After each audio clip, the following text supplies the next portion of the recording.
Welcome to the Geek to Geek podcast, where it's almost day one. I'm Void, and I'm here with my co-host Beej. I don't want day one to get here yet. And today we are talking about some day one technology adoption, and if you can't guess why, it's because the Switch is out like the day after this episode hits your feed, so you might actually be playing the Nintendo Switch while you're listening to this episode, which makes me jealous because I'm still in the past at the moment. Yeah, for real. And I'm going to be sitting there, like, as you're listening to this, you know, I'm crying because I don't have one. And, like, I'm going to be like, oh, guys, you should so share one with me. I don't have a Switch. But nobody has a Switch right now, so we're all like that. Nobody has a Switch as of when we're recording, except journalists, but whatever. Well, they don't count. I wouldn't say that. But yeah, we kidding. wanted to talk a little bit about just, like, day one technology adoption. And I have a Switch on the way, so next week, unless something crazy happens with my shipment, next week is going to be all about the Switch and my initial impressions, and we'll talk about whatever related to that. But this week, we're just taking like one step back from that and just talking what we've done in the past for like day one technology, what we've skipped, what we've waited for, all that kind of thing. So like when you choose to adopt on day one versus not, and mostly kind of this related to video game consoles, but a little bit of other stuff too. And I actually pick up tech a lot more that's not video game consoles on day one than I do actual consoles, because for me, consoles are kind of day one, month one-ish for a lot of them. And then with some tech, like with a new version of an iPhone or something along those lines, I'm like, yeah, I'm going to grab this on day one because I don't want to lose any time where I would have been able to use it. Like productivity stuff, I love day one, actually more than I do video game consoles, because most launch titles don't really do a lot for me. And I tend to be more the opposite. I mean, things have changed over time, but I don't feel like any inclination to go out and get the latest iPhone or the latest Mac computer or whatever, you know, when it comes out. I know some people wait in line, some people need it that very first day. I am happy to wait and let people try it in the real world and like work out the bugs and work out the kinks. But when it comes to video games, I'm much more in the other camp. I want to have something day one to play the games. And I've talked about this before, but just to be part of the conversation. Like, right. I love the conversation of where gaming is at any given moment and the current games that are in, you know, the greater consciousness and like all of that kind of stuff. I thrive on that. So that's probably why, because like my phone is fine. I love my phone. It's great. Like I don't need to go change it right now. I'll wait until it gets slow or it breaks or I run out of space or something, you know? Yep, that's what my wife does. And then like when you said the new laptops, new MacBooks and stuff like that, it's like that's what I did with the new MacBook. When they updated it this year, I was sitting online waiting on the Apple store to open up so I could pre-order the new MacBook Pro 15 when they updated it. And got one of the first shipments of, I think I was in the second wave of shipments, the dude told me. And it's like that kind of thing. I'm like, oh yes, I want this. This is going to make my life, like quality of life, better for work. And the video games, I'm like, I've got some video games. I got a good enough PC. And so I can play games on it for a while, unless there's a game I'm going nuts for, like Zelda. Like I'm seeing things about Breath of the Wild that make me really, really sad that I'm not getting one on day one. Yeah, I know. I've noticed that in the last week, your texts about Zelda have gotten progressively more sad as time has gone on. It is. And, you know, when we first started talking about it, when it was the NX, it was like, yeah, this is going to be an awesome thing for me to save up my money and get. And then my wife put a very, you know, realistic spin on things like you quit your job, saving up money from where?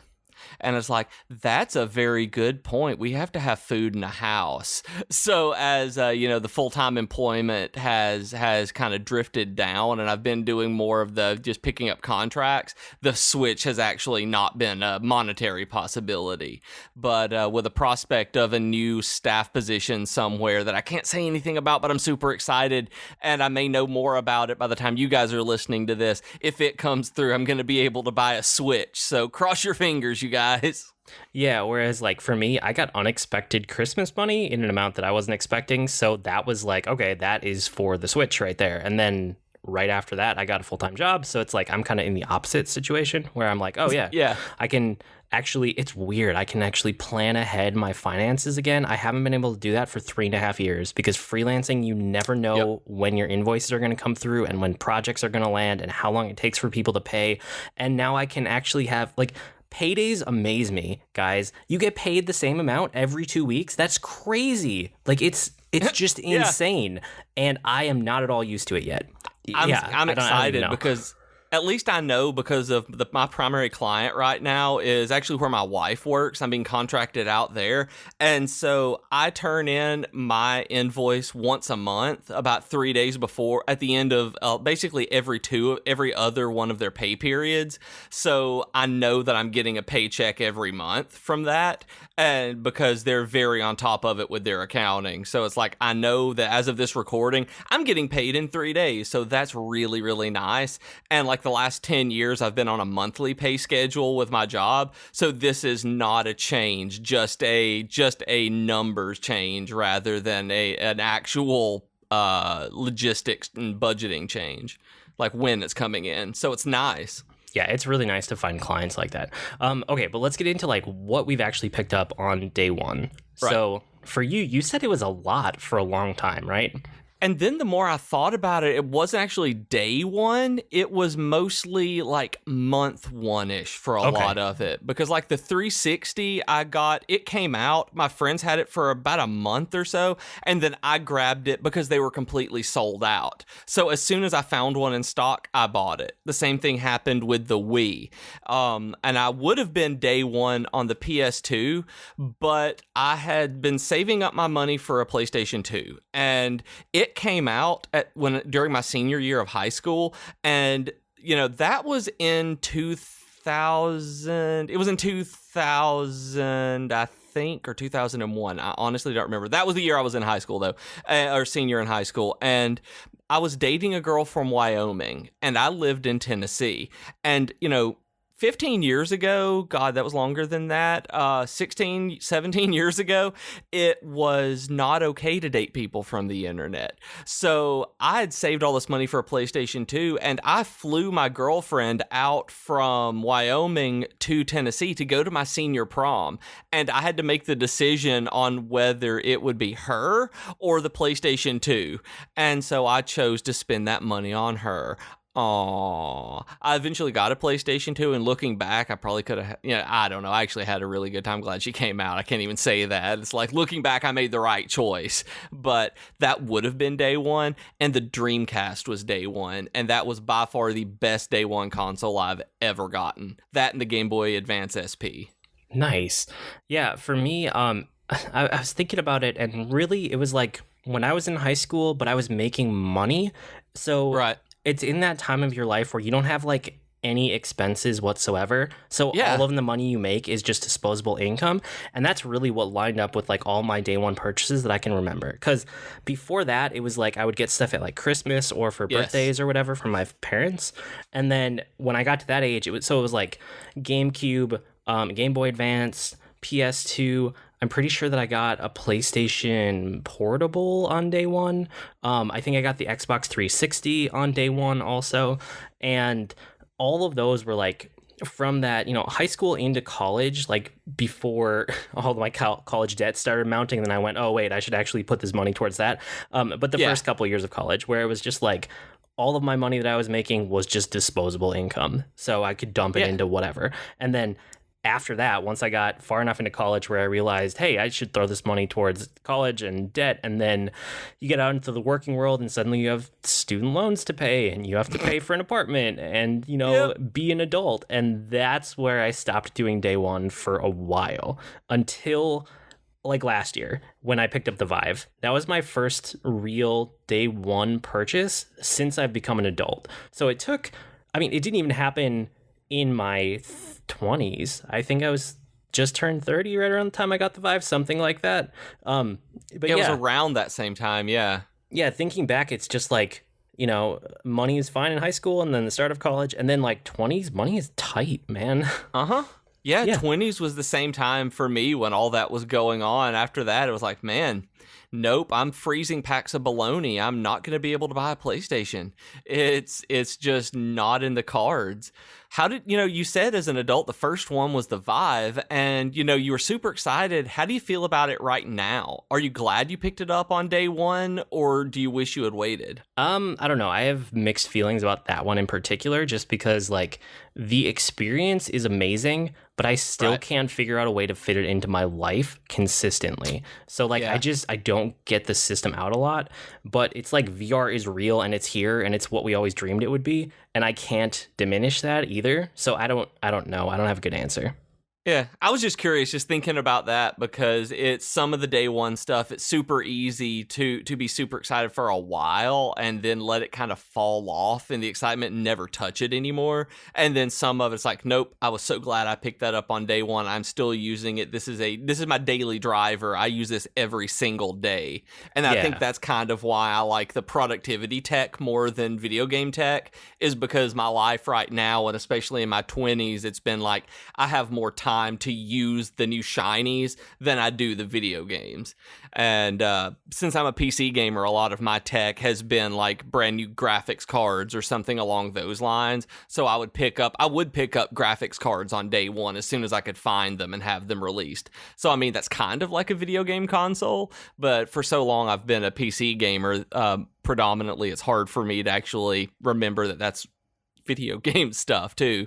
Yeah, and I think the productivity tech that you're talking about, I rely on it so much to get things done that I don't want it to break. So I don't want to be their first wave of people, because essentially you are a glorified beta tester. And yeah, in a lot of ways. I don't mind that when it's a video game system, because if something's broken or something goes wrong with it or there's a firmware issue, like, okay, I'm mildly frustrated that I can't have as much fun as if it were working, but it doesn't actually put a stop to anything in my life. Whereas if I went and I transferred my phone on day one to a new phone, and then that phone doesn't work, or it has an issue, or it breaks, or gets hacked, or some kind of exploit happens, like, that's my life and my livelihood, and I don't want to risk that. That's true. I can see that. And it's probably going to be a lot more like that for me coming in, doing the freelance thing and doing remote work, because it's never been what I 100% rely on. Yeah, and I rely on my tech like every day, like my laptop and my phone, like all of that contributes to my job and what I do for work and so many different things. So yeah, I just need it to be reliable. But I mean, I guess I feel... It's interesting because, like, talking about the Vive, and then the Switch is going to be the second purchase that I pick up on day one, like, as an adult with my, adult money and adult responsibilities. But really, I feel a lot better about the systems that I waited on a little bit. So I wanted to talk about, like, what did we wait on and how it turned out. And I felt like all of the things in recent memory that I waited for turned out really, really well. So like the 3DS, I waited until they had their second hardware revision, and I got a 3DS XL, and I love it. I still use it all the time. I'm sure the Switch is probably going to phase that out, but like I've consistently used that, and I love that system, and I'm so glad I waited and I didn't get the first one, Yeah, and then I grabbed PS4 on a Black Friday deal, so I got a bundle, it was discounted and all that. I don't remember if it was in the first year or the second year that the PS4 was out, but I definitely waited for Black Friday, and I got my money's worth out of that thing. The Vita, I picked that up when it had the second hardware revision, and I got that one as a bundle. So I have like, I haven't touched the original Vita a whole lot of times, but the one I have is the most recent model, and it's like super light, and the battery life is crazy on it. Like, I love the Vita that I have. And then the Wii U, I didn't pick that up on day one either. I waited until the Legend of Zelda Wind Waker Special Edition came out. So the gamepad I have is actually a special Zelda one. That's really cool. That's really cool. I didn't know you'd waited that long on the Wii U. Yeah. There was no like compelling thing to get me to buy any of those systems on day one. Whereas with the Switch, I can see it fitting into my life immediately. And I want to get it and I want to play it. And like, handheld gaming works so well for me with my kids. I can pick it up and do stuff when they're on the TV, or if I'm playing a game and I don't want them watching it, like I can just take it over to the couch, all that kind of stuff. And yours actually lines up really well with mine on what I ended up waiting on, because I didn't get the 3DS at first either, because I thought that it was, I liked the DS well enough. I played my games on it like everybody else, but I liked the Game Boy Advance better. So when they came out with the 3DS, I didn't like the 3D effect that they had on it. There weren't any games that just really stood out to be just fantastic at launch. And so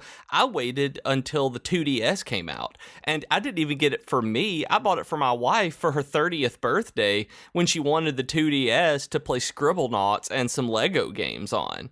And I've ended up playing a lot of it, but it's hers anyway. But I'm so glad that we waited until the 2DS came out, because it is exactly what we need. Even when I picked up the new 3DS a few months back, the 3D was lackluster. I didn't particularly like. Even, it was better on the new 3DS than it is on the old one. But even still, it didn't add anything to it for me. So I ended up selling it and getting the Vita, which I'm awesome with. I'm so glad, not awesome with, but I'm so glad that I bought this Vita, because it's great. And I knew people who bought it on day one.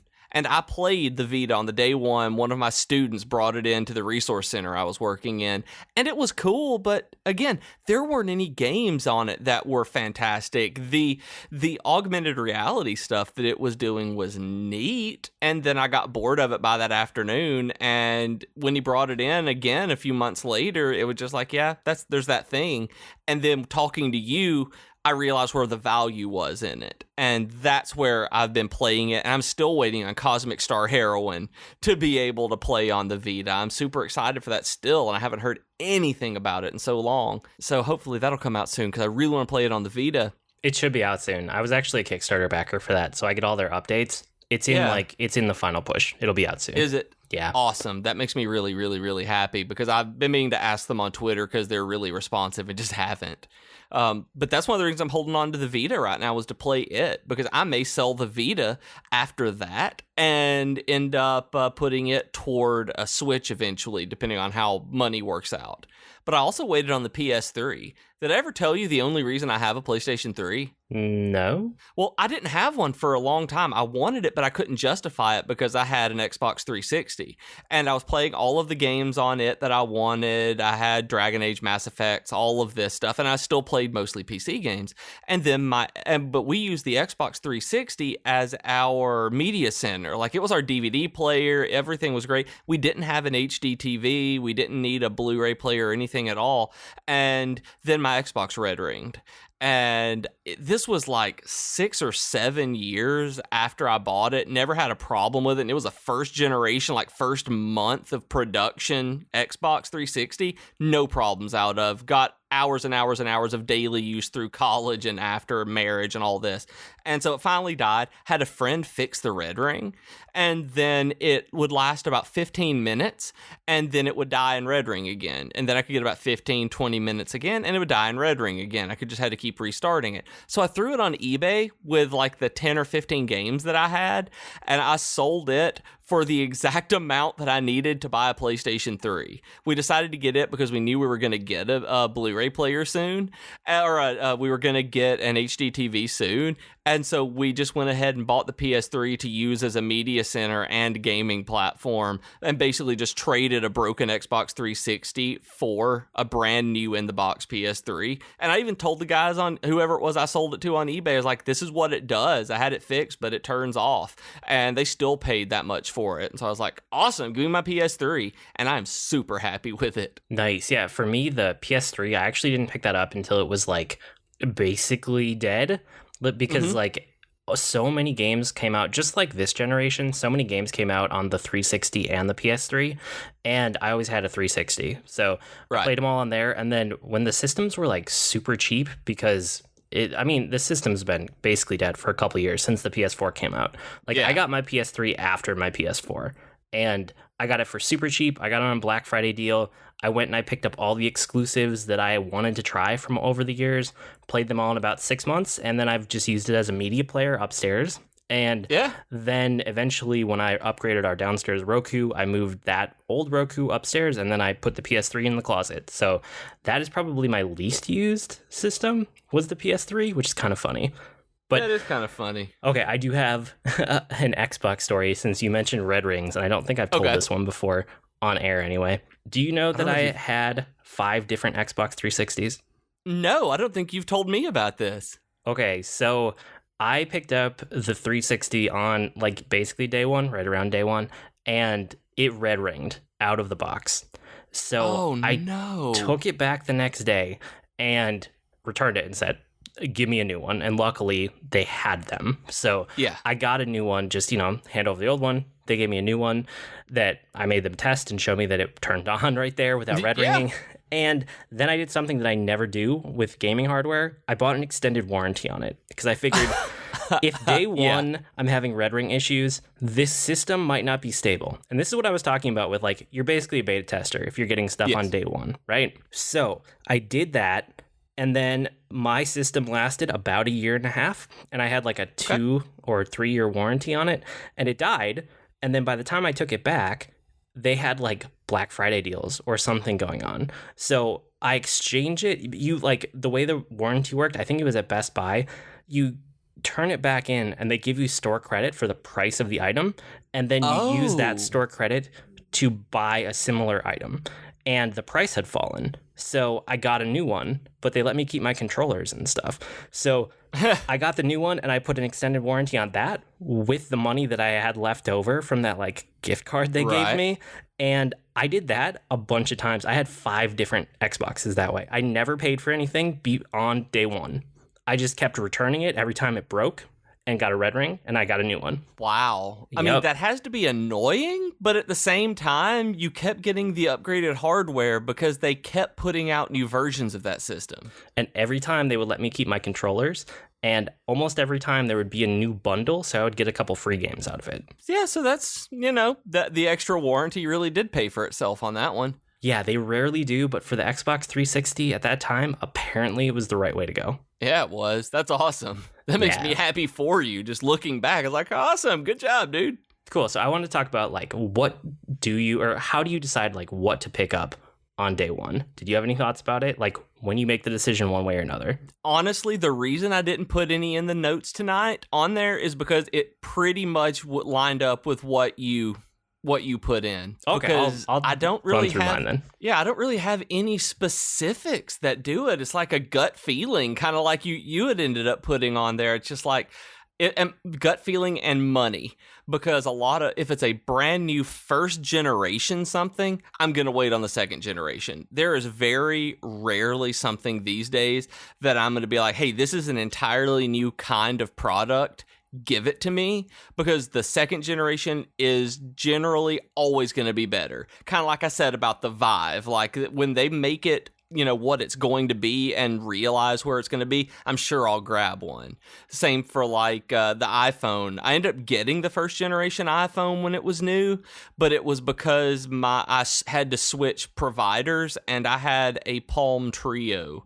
And if you've never ever had a garbage phone, then you understand what the Palm Trio is. And so the first generation iPhone was awesome compared to that.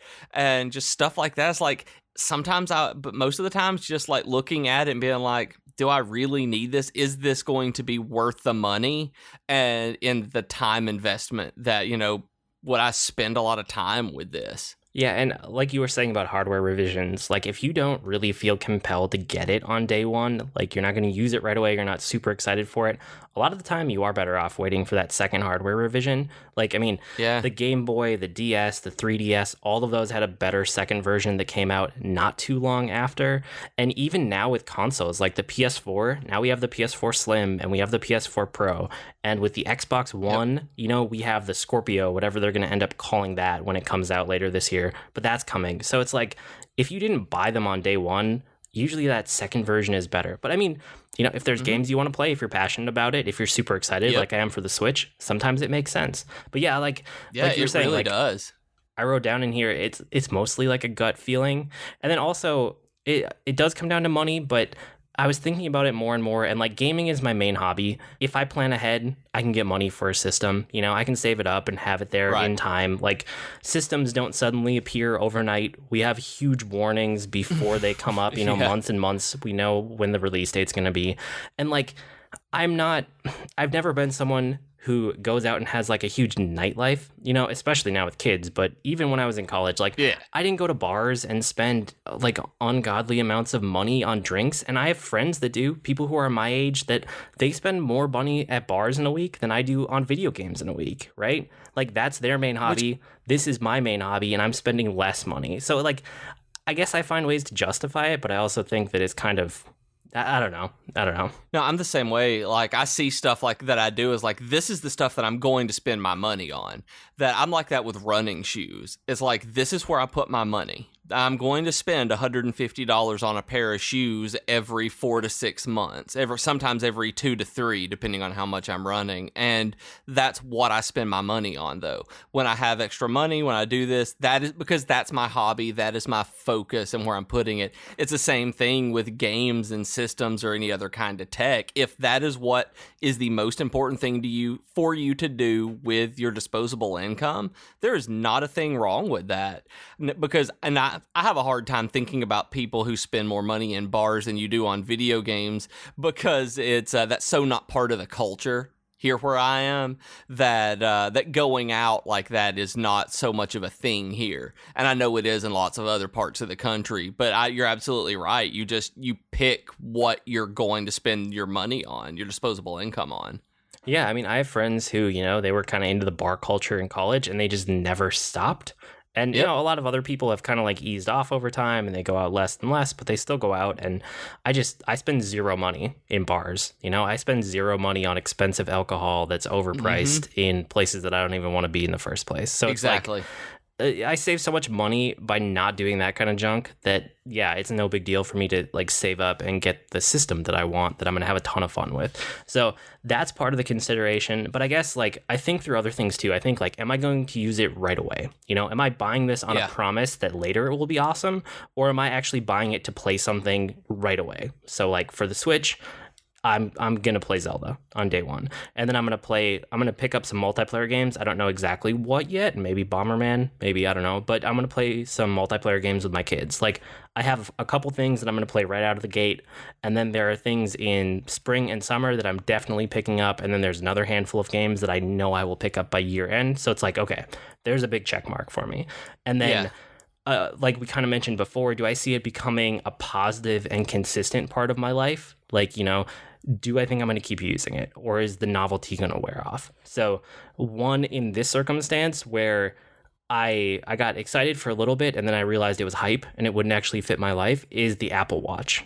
Like, I like the idea of an Apple Watch, but I don't like watches and I would rather just pull out my phone to do stuff. So I know if I got one, I would think it was really cool for a week, maybe 2, and then it would just become a thing on my wrist that's kind of annoying. That's kind of what happened to me with the Pebble smartwatch. I ended up getting it thinking it was going to be fantastic and awesome, having these notifications on my wrist. I could use it as a GPS watch as well. Everything was going to be so good. I could reply to stuff from my wrist, and I hated it. It became so stressful to have the notifications just coming to my wrist all the time instead of being able to pull out my phone whenever I needed to. It put an extra level of distress and urgency on whatever was coming through on my phone that it stressed me out so badly that I just stopped using it for anything except for a GPS watch. I paired it with my phone and Runkeeper when I was going out to exercise and just used it exclusively as that. And that's pretty much what I want the Apple Watch for as well, is to do the same thing and use it as a watch. But I don't actually know if I want one enough to spend that money, because it would just be a glorified GPS watch for me, and there are better ones for running out there. Yeah, and like, I mean, even for running, like I'm using my phone to listen to podcasts and audiobooks and stuff. Like it's going to be in my pocket. Like I don't need a dedicated device for that. The only thing that you really get from a watch for exercise that I'm not getting from a phone is heart tracking. And I keep feeling like eventually someone's going to put out a fitness band that is just purely a heart tracker, and I will pick it up. Like I don't want one that I have to wear all day every day. Like there's Fitbit and there's a bunch of other ones out there. And they're cool if you're into that, but I don't want something tracking me every second of the day.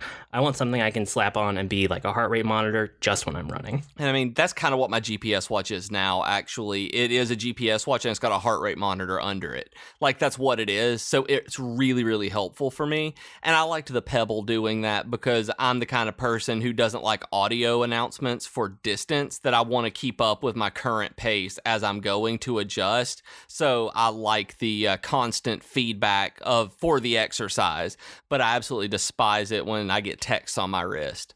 So it's something that I'm glad that I was a late adopter on something like that, because it's like I had the first kind of smartwatch and learned, nope, I don't need to spend money on an even more expensive version because I hated the actual functionality of it, the core functionality.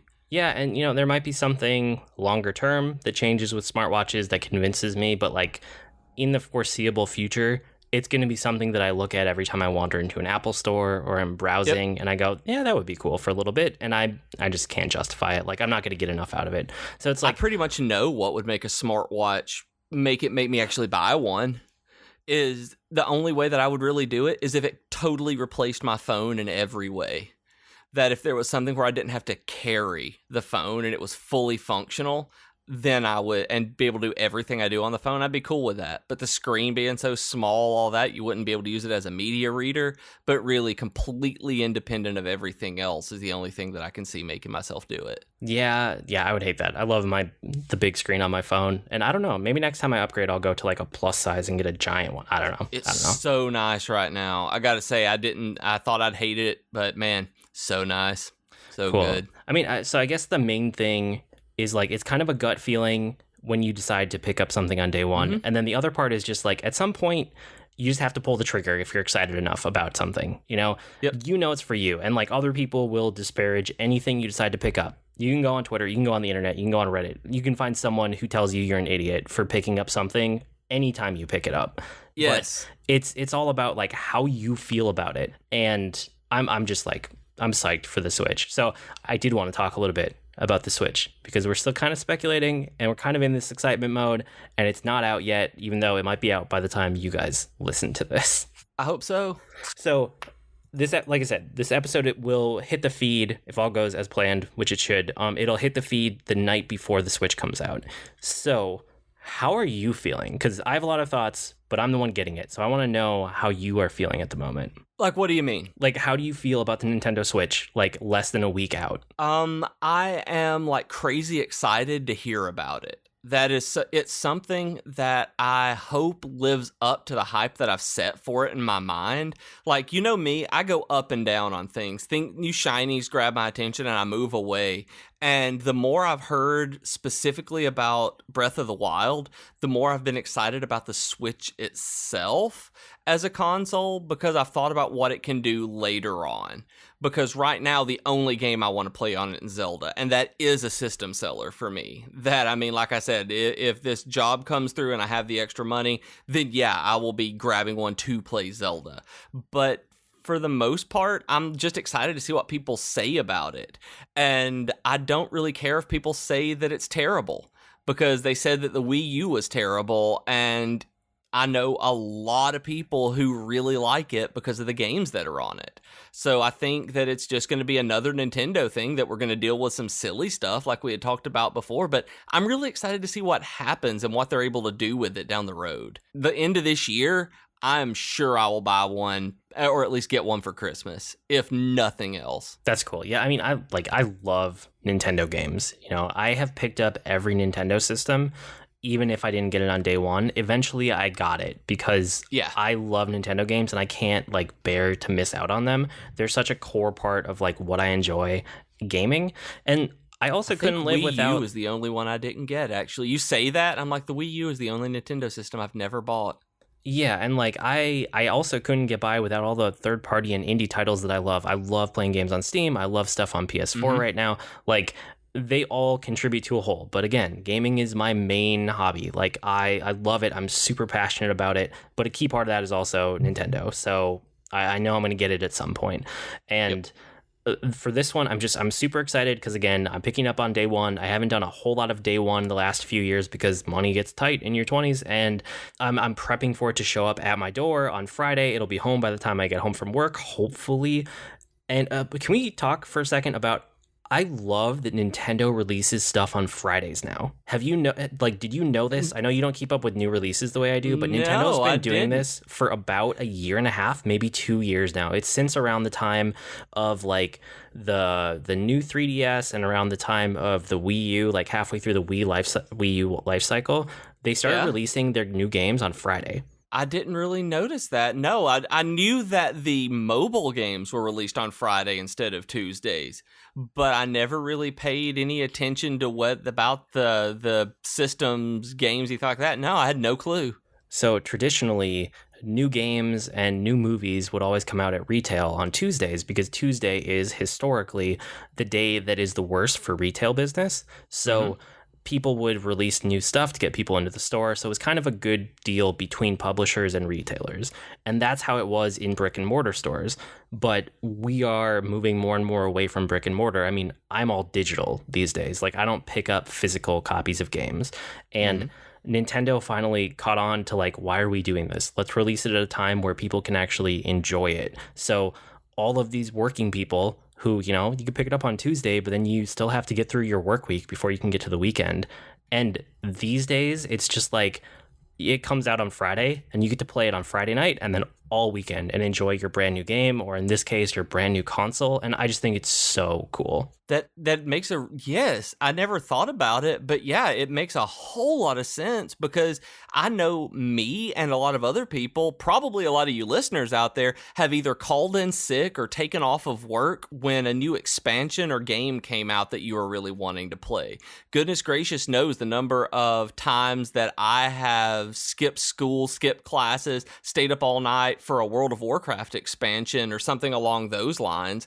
And it's, you know, because it came out on a Tuesday night. And so, of course, I'm going to spend Wednesday, Thursday, and Friday pushing through it. It's like that week is gone for me because it's not the weekend. So that's awesome. I never even thought about that. Yeah, it's super cool. And it's funny because I say I'm all digital, but actually I've picked up exactly one physical game for like all of my last 3 or 4 consoles, and then everything else is digital. That was Uncharted, right? Well, the new Uncharted game? It has been a different reason for every single console, and I don't even remember them all. Uncharted was the one for PS4. It is the only physical game that I own for PS4. I think the ones before that were like PS3. I had gotten a bundle or something like that, so it came with it. For the 3DS, I don't know why I did, but I have Fire Emblem Awakening is my one physical game. And for the Switch, I have Zelda coming on day one, and that's a physical cartridge, because Nintendo did not announce any information about the eShop until like 2 days ago. Like, really? Yeah, they didn't release any information about what they were going to do for online support. So I was waiting and waiting and waiting for that. And then I realized that they haven't announced it. What if there's no eShop on day one and I want to play Zelda? So I ordered Zelda. It is coming on day one. And then after like a day or two after I ordered that, they announced that there's a day one patch that puts the eShop onto the Switch. So it's like, whatever. That'll be my one game. I'm going to put it in the system, and I am never going to take that game out of the system, and I'm going to buy everything else digitally. That makes sense. Yeah, I was wondering about that. When you said that, I was like, wait a second. I'm pretty sure you're going to have a cartridge for this, because that's the voice I think in, by the way. Nice. And then the only thing that I'm really worried about for the Switch is a bunch of press are saying that the left Joy-Con has sync issues sometimes, and it sounds like it's a spotty issue, and it sounds like some people have it, some people haven't experienced it, some people just don't have a good setup, and maybe it's related to your setup. But I mean, hey, we will find out on Friday whether it's a widespread issue or not. Yeah. And I hope it's not. I hope it's a non-issue for me. Yeah, and like we've said before, I know you and I have talked in passing about this, that hopefully with them doing a day one firmware patch, that it's an easy fix for them, that they're aware of it, and that they're just going to put it out there, fix it, and make sure that nobody experiences that. That's what we've got our fingers crossed for, at least. Yeah, hopefully it's an easy fix. So for me, the Switch should show up on Friday. It should be at my door when I get home from work with Zelda, and then I plan on picking up Bomberman just so I have a day one game to play with my daughter and my son. And then I'm probably going to pick up some other stuff on the eShop. I don't know exactly what yet. And my brother actually suggested that maybe we go half and half, paying for 1-2 Switch just so we can try it without paying $50. Yeah. Yeah, I don't know. But that's about what that game would be worth. Well, actually, I see it could be being worth $15. Like, even $25 is pushing it for that. So, I mean, I see it either way on that one. Yeah, I'm not sure. But you're already buying a lot for the Switch. I mean, you're buying literally everything that's coming out for this thing, right? Not quite everything, but I am trying to pick up most of my accessories on day one so that I never have to reinvest in accessories, because the last 2 generations of Nintendo console have taught me how much of a pain that is to do over time. Like, suddenly you get a game and you go, oh, I wish I had 2 more of this controller, or I had another nunchuck, or I had another configuration, or the Wiimote Plus, or it's like, I'm so sick of that with Nintendo. So I'm trying to circumvent it by picking up everything I could possibly want on day one. And then after that, I can just buy games. And then, I mean, you'll have to get if they do something like a Wiimote Plus, because that wasn't an original peripheral, but you'll be able to get that later pretty easily. Oh, no, anyway. don't even imply they're going to do a Joy-Con Plus, please. Oh, come on, you know they're going to. They're Nintendo. This is what they do. Okay, I can't think about that right now. They'll have a Joy-Con Plus. Yeah, maybe. Think about it. But I know exactly what you're talking about, because when I had my Wii, the original one, my wife and I got married, and we brought the Wii with us on our honeymoon because we absolutely love playing Mario Kart together. But we didn't realize, and we kind of had a little bit on our minds, getting married and all, and we forgot to bring the nunchucks with us. And we don't play with the steering wheels. Both of us like to use the nunchuck setup. And we had to go to the store on our honeymoon and buy 2 Nintendo Wii nunchucks to go with it so that we could play Mario Kart on our honeymoon in our cabin. Like, that's nerdy, you guys. Like, that is true nerddom and geekdom right there, is when you leave your honeymoon cabin to buy Nintendo accessories.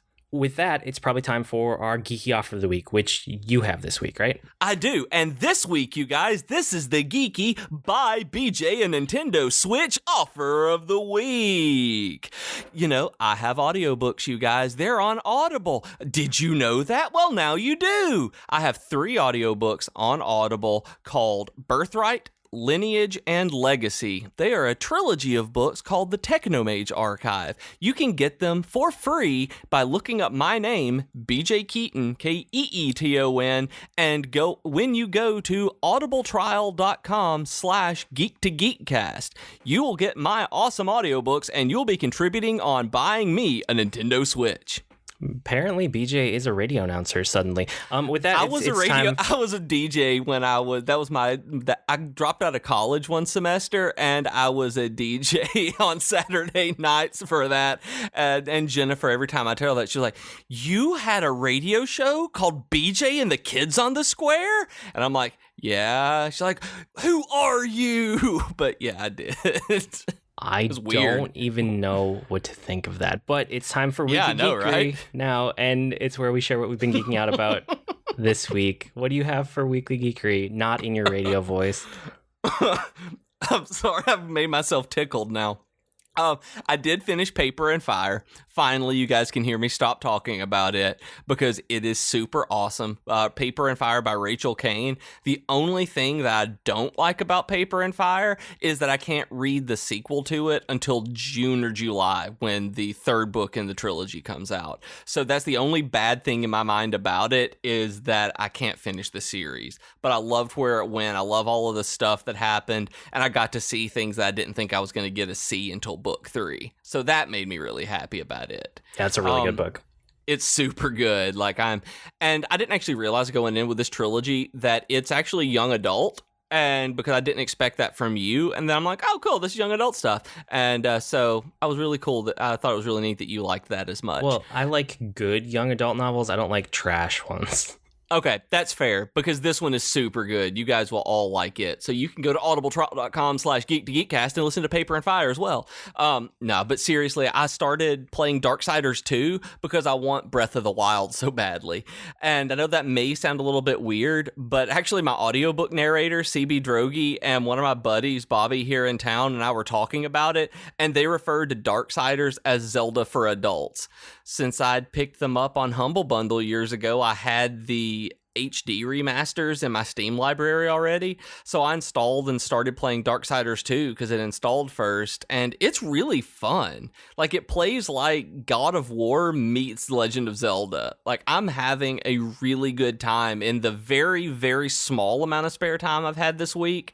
I've had a whole lot of fun playing it because you still push stuff around and kill stuff, and it's neat. Finally got around to reading Saga. That was what I started reading after Paper and Fire, because Amazon has all of the Saga by Brian K. Vaughan graphic novels for $5 a piece. It's awesome. Like, Saga is perfect for me. Like, this I don't even know how to describe this. It's like a science fiction fantasy world where there's intergalactic travel, and yet there's magic, and this is what I wrote my books about, so I'm kind of like crazy about this topic. And but it's also like incredibly violent and adult, with nudity and just ridiculous amounts of like just vulgarity, but it's not vulgar.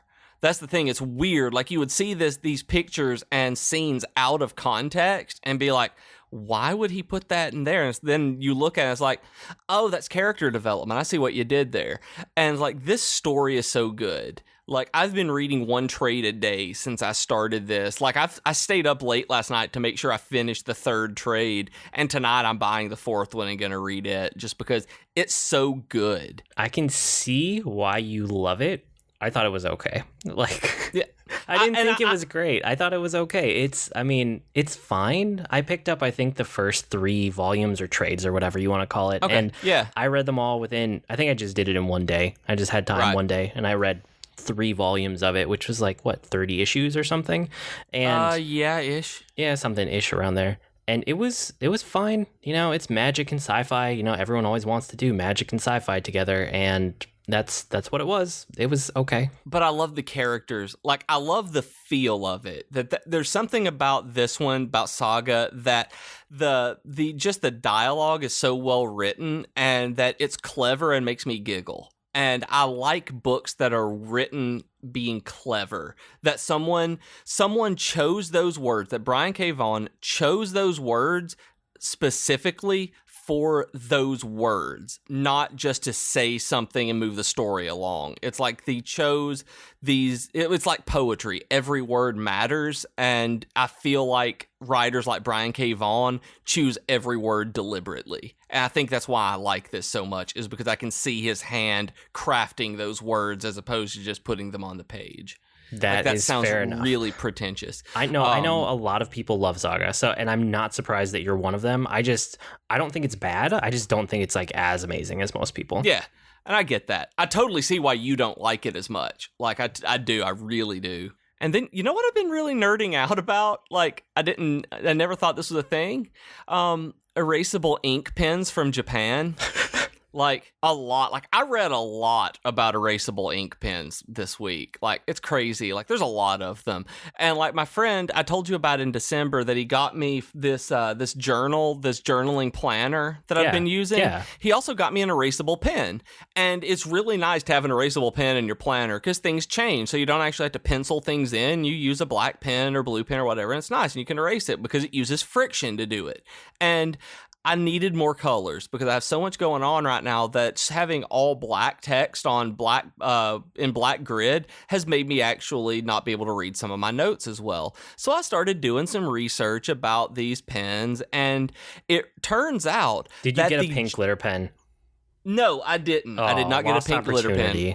I know. I just got a normal black one, but it has... My daughter would be so disappointed with you. I couldn't find a pink glitter pen for this one, though. I mean, to be completely fair, if I had seen a pink glitter pen like this, I probably would have bought it because that's the kind of guy I am. Okay. Like I'd be like, pink glitter pen that erases, oh yeah. But apparently the Japanese make these so much better than the Americans. Like, people love pens way more than I knew was ever possible, and I'm super glad that they do, because I bought, you remember when you're a kid and you get those ink pens that have like 4 different colors that are clickers? Yeah. Well, apparently there are Japanese versions of these erasable ink pens like that are like super high quality, and the American ones are really terrible. Like, they give us the shoddy ones, like the ink doesn't come out right, they write really poorly, and they're scratchy, and the Japanese ones are like super high quality and write better, and the ink is darker and higher quality. Like, it's just crazy.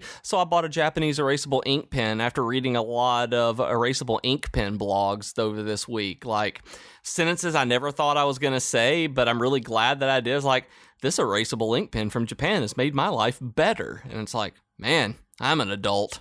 Well, it's like, we always want to find people who are geeking out about stuff, and it's always fun to find those little like niche things that people have a huge passion about, even if you're not the one who has it. So I know there are people who are like into pens, that's like their thing. And I'm glad that they write about it on the internet, because they enhanced my work life by doing this. And I don't know why I'm happy about talking about it right now, but I'm smiling and looking at my pen. What is wrong with me, Void? I'm smiling and looking over at this pen. I have no idea.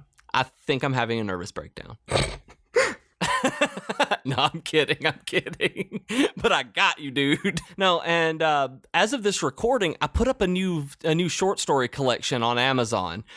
It will be up on Amazon and other retailers by the time you guys listen to this. So I'm plugging my books just hardcore tonight. Buy me a Switch. So this one is called Expiration Date and Other Stories. It's a collection of short stories that I've worked on over the years, and that I really like. Like, some of these I really like for different reasons. It's all sorts of different genres.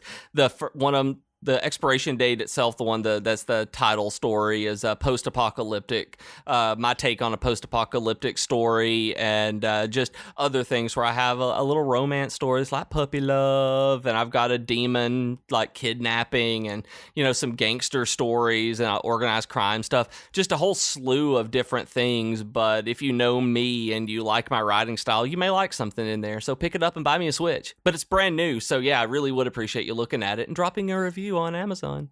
Yes, reviews always help. Oh, we haven't asked in a really long time. You guys can review the podcast too, by the way. Yeah, it's amazing. I see everyone you do, and it makes me super happy.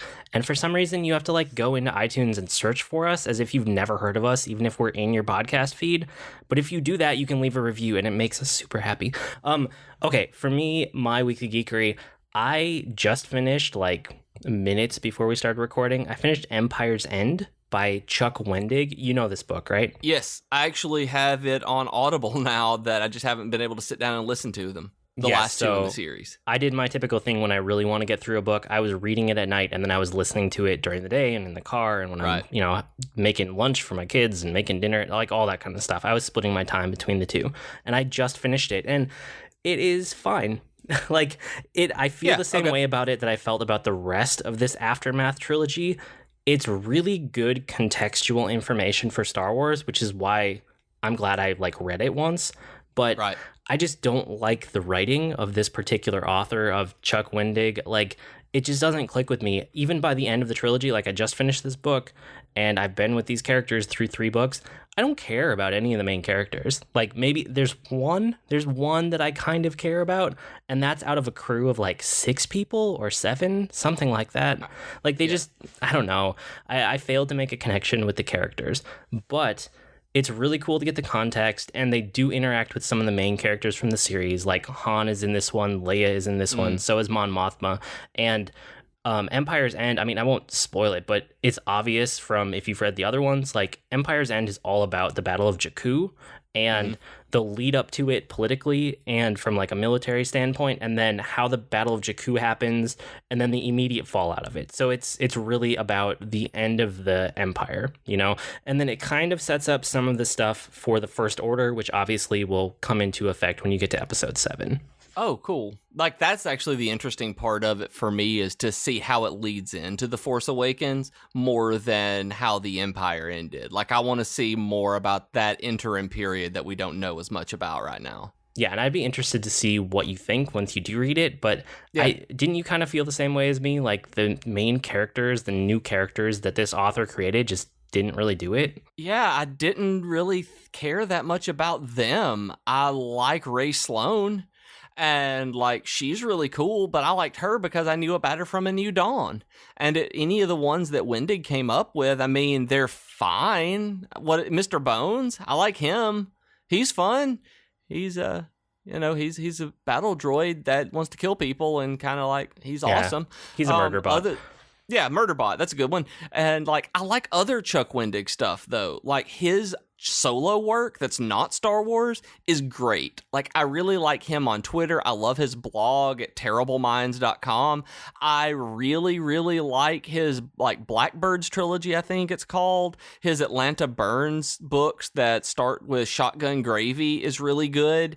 It's just this particular take on Star Wars it's not as good. It's not his best writing. And I don't know if it's because he's being constrained by Disney at this point, and they're not letting him be as creative as he can be and letting him word things the way that he would be better at. No, but it can't be that, because there are authors that are writing in the Star Wars universe right now that are putting out fantastic novels. Like, I shouldn't just leave you guys with this impression of this book, because if you want to read a good Star Wars novel in the new canon, go check out either of the two books by Claudia Gray. They are both fantastic. Lost Stars is probably my favorite Star Wars book ever, and that was one of the first ones in the new canon. That was Claudia Gray. And then Bloodlines is all about Leia and her, like, kind of her relationship to Vader. It's kind of how she processes being the daughter of Vader, and like what it means politically after like all of the big fallout from, you know, the Empire and the New Republic has happened, and then you're a bunch of years down the line, like what that looks like, and how Leia is in the political landscape, and kind of why she decides to start the Resistance and kind of break away from the New Republic. It's really, really good. So yeah, check out Lost Stars or check out Bloodlines. Both of those are by Claudia Gray. They're fantastic, and they are in the new canon. So I don't accept that as a premise for why his writing just isn't clicking. Well, it's just a terrible story then, and go read Blackbirds. Okay. So I checked out a bunch of other stuff this week. I tried the Ghost Recon's Wildlands beta, and it was okay. It was fine. Yeah, okay. It was, I played it and I felt like, hey, I've played this game a million times, you know? That's exactly what I was about to ask. Was it a Ghost Recon game? It felt like, you know, it's somewhere between like a Ghost Recon and a Rainbow Six and something like a Far Cry, you know, kind of like open worldy. And yeah, you could play with friends, but any game you can play with friends becomes fun. Like the core gameplay here, it feels like games I played before, you know?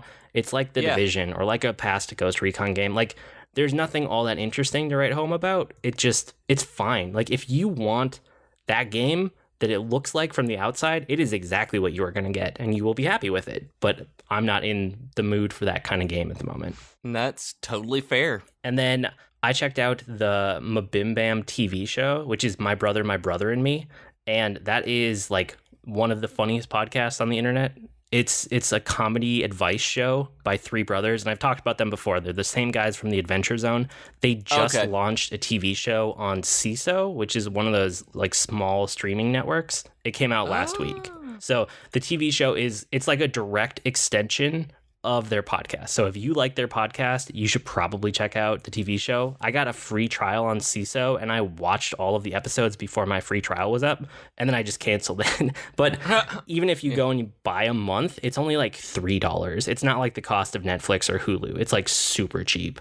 I saw an ad for CISO today, actually, with Harmon Quest. That's what it was that I'd seen the ad for CISO today. I knew I'd seen it at some point. So Harmon Quest is pretty good. I watched that, I think, at a friend's or something. I don't know. I didn't have a subscription at the time, but Harmon Quest was really funny. I like that show a lot. But moving on, I did lockpicking this week, and it was super fun. Like real lockpicking, like you're picking locks. Yeah. My brother got a lockpick set, and he's been playing with That's it for awesome. a couple weeks, and he came over. So he brought me like 3 or 4 different locks and taught me a bunch of different ways to pick them. So I picked 3 of them successfully, and then there's a 4th one that he hasn't been able to do yet, and he's like, here, you can try this. And it was really hard, but it was super fun to do, like actual physical lock picking. Are you gonna like turn into like a burglar and like cat burglar, and you're gonna be like an art thief? No. That's not my plan. But hey, I did learn that master locks are really bad. And you can pick those. Oh, yeah. After one night, I can pick a master lock in like, I don't know, 10, 15 seconds. Like it's... Holy cow. There's nothing to it. Like, do not buy that brand of lock. I mean, I know they're everywhere. Don't do it. Those are super easy to pick. Like an amateur, complete amateur, you give me a couple hours and I can pick it in 15 seconds. Like, that's not securing your property. Yeah, that is not at all. That's not good. No.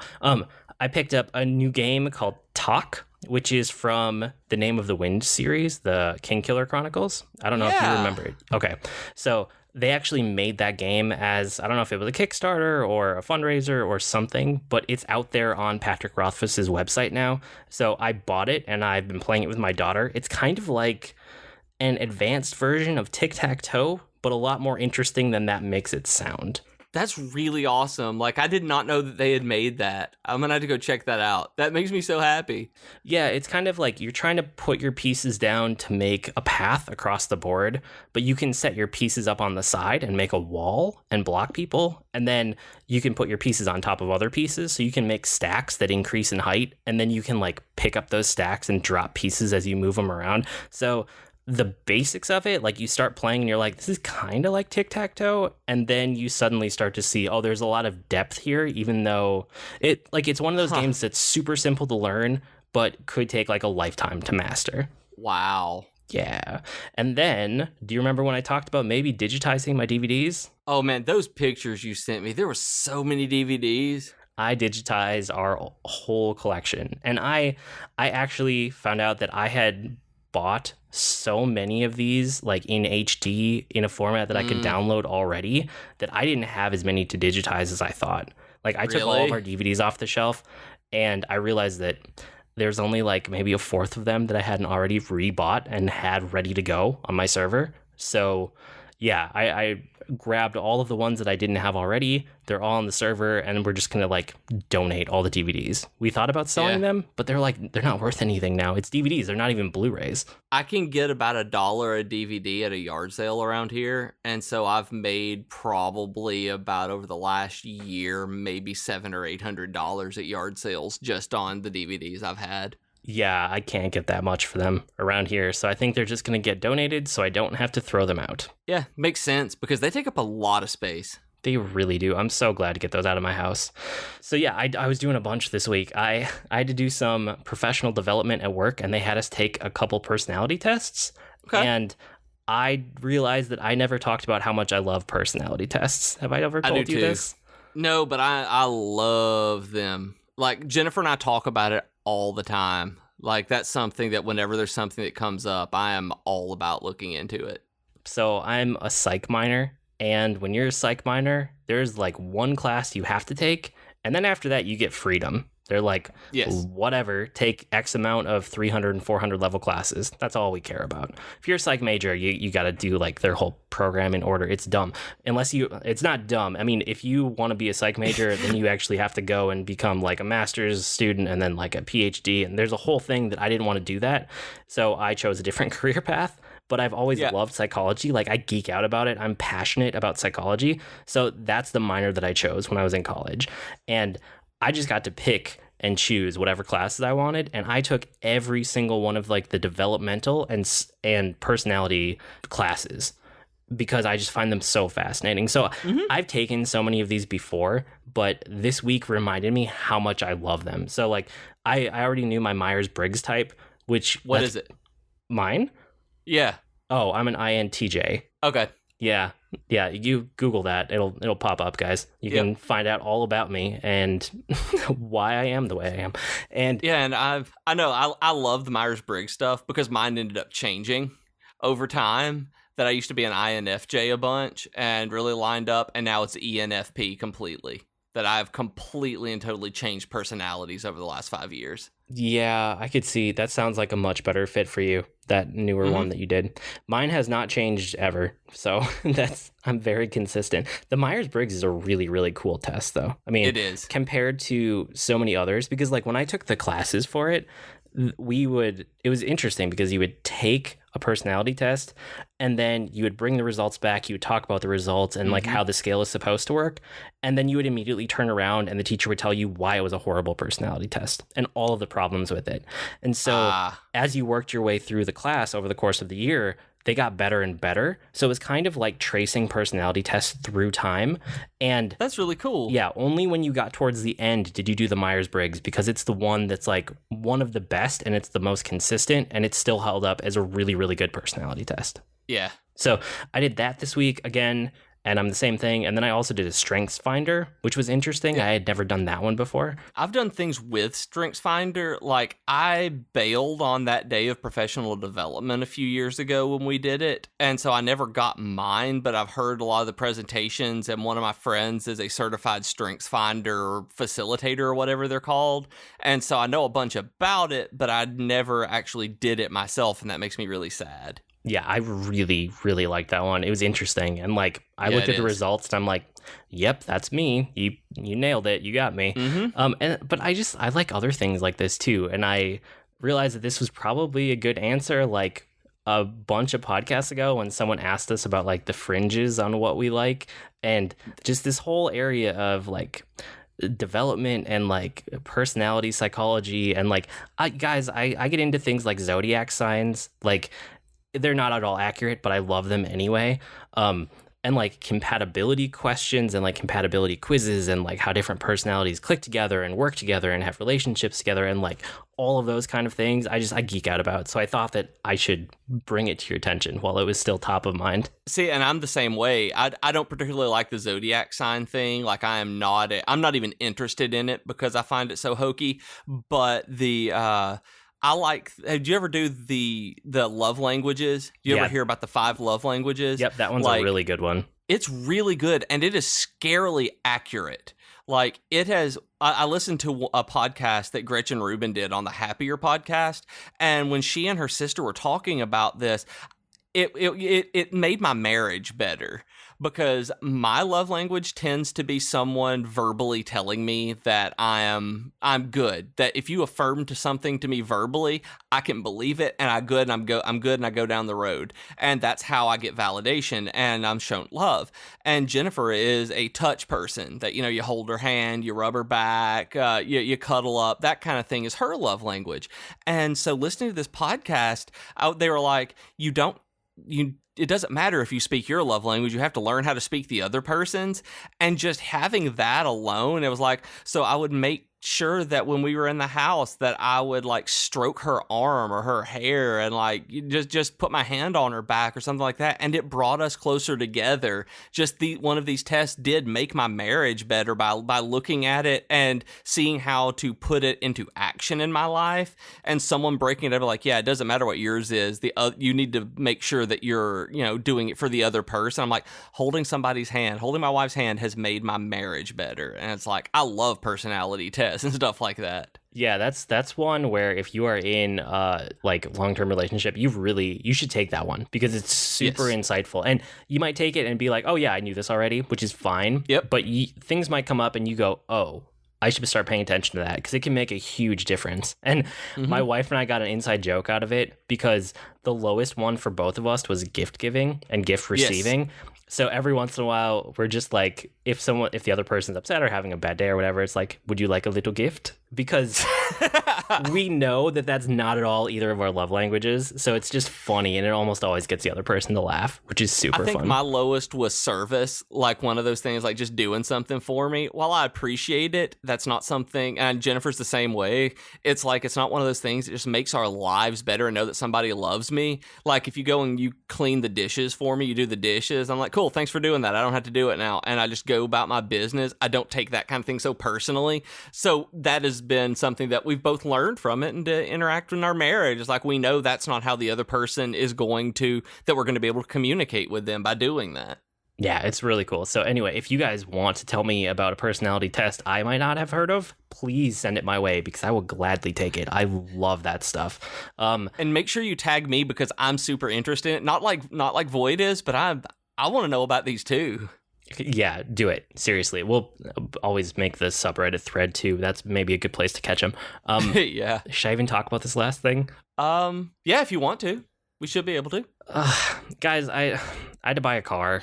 I don't think anybody ever wants to buy a car. It's that you have to buy. I mean, unless you're rich. I'm not rich. Like, if you're, if you have the money to go buy a Tesla because you want to for fun, that's one thing. But like, my wife's car died. It's the car that she's had since she was like 15, learning to drive. Like, we drive our cars into the ground, and we knew this was coming.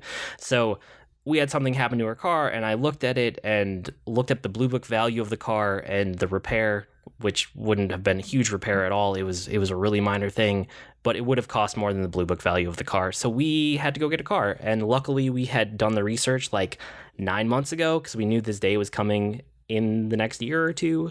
And so we had it narrowed down to a bunch of models.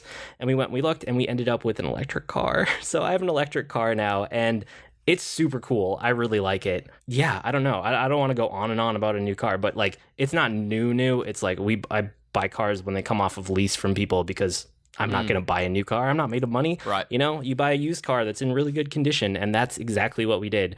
And now we have an electric car, and it's sweet, and I kind of love it. And now I'm kind of jealous of my wife's car. I'm really excited for you to have an electric car because I looked at the one that you bought that whenever Jennifer was having to get a new car. And the reason that we ended up going with someone else, or a different car, not with someone else, with something else, was because of the range on it. I know when we looked at it a few years ago, it was 5 years ago, they had an 80-mile range, and that wouldn't have got either of us to work and home on our commutes. So it was completely out no matter what, and we ended up going with a Mazda 2 instead. But I love the idea of that car. Like, now that I'm around town and we live in the same town that we work, it would be so much better.